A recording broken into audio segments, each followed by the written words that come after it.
Dr. Tiffany Lamond from Lamond Wellness, and today's video is going to be a video about what I eat in a day. I actually submitted a request to some of my patients to ask them some of the things they wanted to learn about, and this came up much more often than I ever expected. So that's fine. I'm happy to share. First thing I would tell you is that this is for educational and entertainment purposes only. Please don't use this as a substitution for appropriate medical advice for your own experience and condition.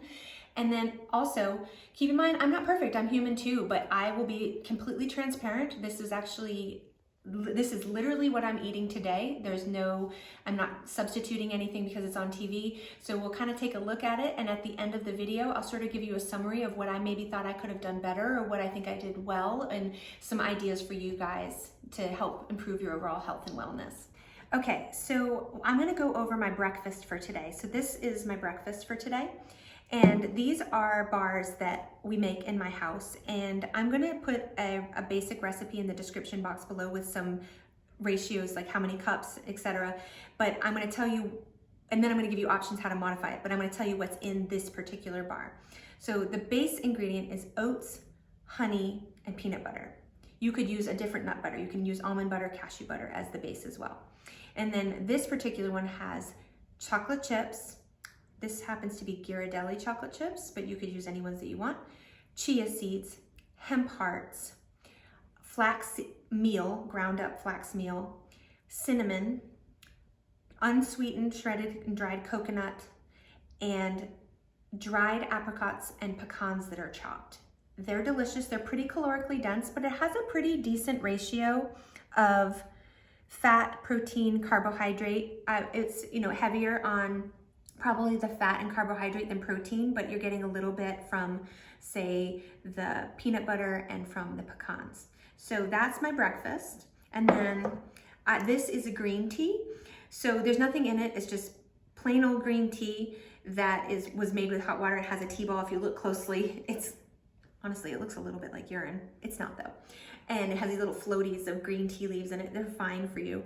And I've made it in this mason jar. I'm really trying to look crunchy today, I guess. So, and for me personally, I try to avoid caffeine, but green tea is caffeinated. It's not as much as say coffee, but it does have some caffeine. So I avoid it anytime after noon. And I also don't drink green tea on an empty stomach because for some reason it upsets my stomach. And I'm not alone in this. I have some patients that has the same experience. So that's something for you to keep in mind. So there's breakfast. Okay, so now I'm gonna go through my lunch for the day. So I'm gonna hold this up. I probably would have picked something simpler to do in a video, but this is what I'm legitimately having today, so I'm just gonna talk you through it. So this is a bowl, this is actually leftovers from my dinner.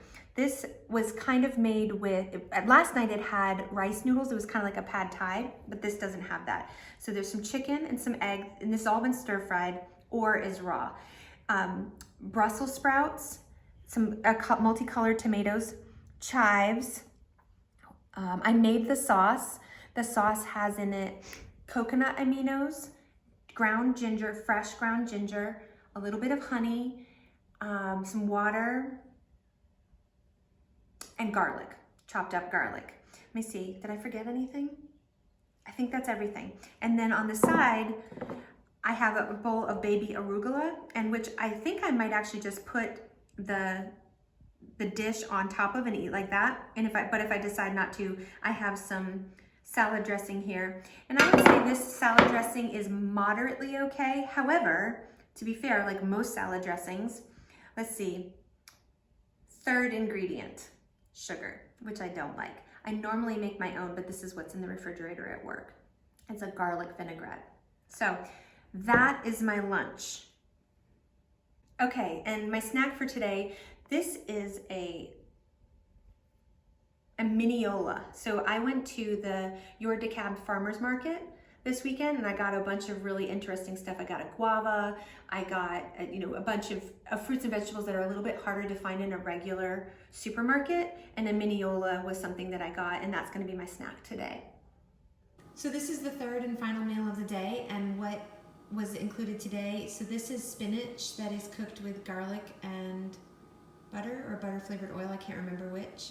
And then this is a turkey burger, which we had an option between a turkey burger and a vegan like Beyond Burger.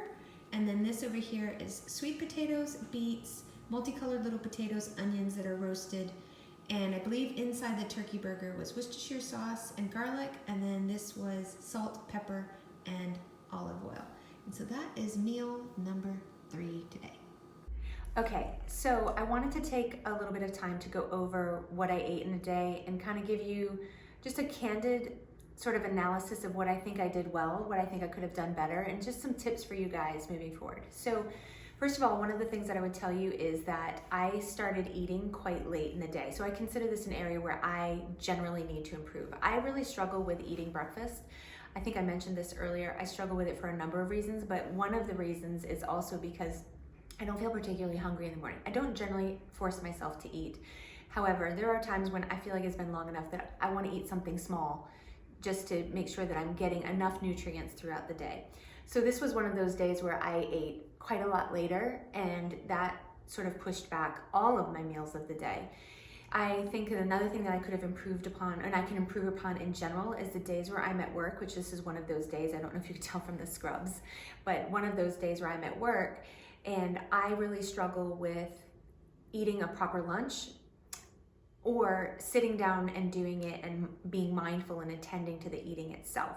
So I often will have to eat in little spurts, like I'll eat part of it, I'll have to see a patient, I'll have to eat another little part, see a patient. That's not ideal. Ideally, I would sit down, really enjoy my lunch and attend, but I can't always do that. Now, I think I do better about that on days when I'm not at work, but at least I am getting the meal in, which is important. And something that I think I did really well that day is I feel like the nutrient profile and the diversity of my meals for the day was really quite good. I think I have no intention of analyzing all the carbohydrate, fat, protein, vitamins, minerals, unless that's something you guys would think would be really, really helpful in the future and you want to see like a breakdown of what I eat. I can do that if you want me to. Certainly leave comments and tell me. But generally speaking, if you look at it from a holistic perspective, I had fruits, I had veggies, I had healthy grains, I had healthy sources of protein, I had some healthy sources of fat. There was a lot of different colors, a lot of different variety. I think that the overall profile of the day was great. I think that probably if I were to make an educated estimate, my caloric consumption for the day was pretty good. And something that maybe, I guess this could be good or bad. This was a day where I didn't really indulge in any treats. I didn't indulge in any sweets or any foods that I would consider to be less healthy. So this was a representative day of what I would call a pretty healthy day. Whereas there are times where I do have foods that are less healthy or I have a treat now and again. I just try to limit the frequency in which I do that. So certainly I don't have more than one unhealthy food in a day, but I really try and limit that to a few times a week. But I'm not suggesting that you have to really monitor that. There's definitely an element of intuitive eating that I think is really valuable. Learning to tune in, and there's so many discussions that we could go into here, but the discussion of eating when you're not hungry or forcing yourself to starve when you truly are hungry, ignoring normal satiety cues, or waiting until you're famished and then overeating. Or there's all kinds of subject matters that we can go into in future videos, but I think that for this particular what I ate in a day, overall that was pretty decent. And in closing, I think the thing that I would like to leave you with is that everybody is different, and what I eat in a day does not necessarily need to look exactly like what you eat in a day. If you are totally vegan and you want to eat vegan, there are ways to do that healthy. If you want to have more animal-based sources of protein, that is a doable way. You can have a healthy, balanced diet doing both of those.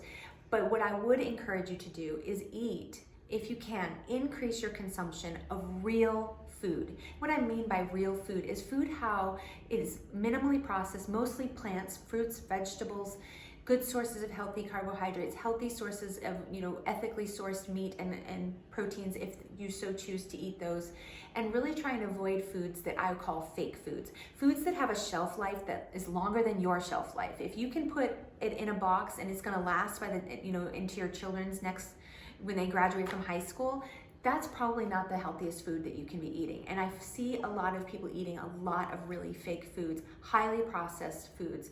And if we can just shift, if we make small changes to make our lives a bit healthier, one of those small shifts is just start eating more real food. And along with that comes eating more at home. And a lot of patients say to me they don't have time to cook, but the reality of it is, what I showed you today, every single thing had required some preparation, and I get how that can be difficult.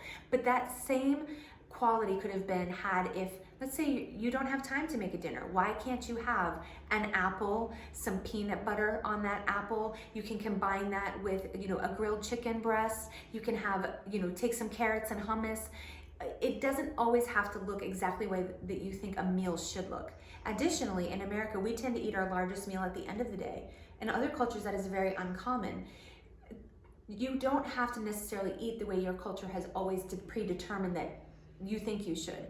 Maybe it makes more sense for you to have your largest meal in the morning because you exercise really vigorously in the morning. You need more of your calories then.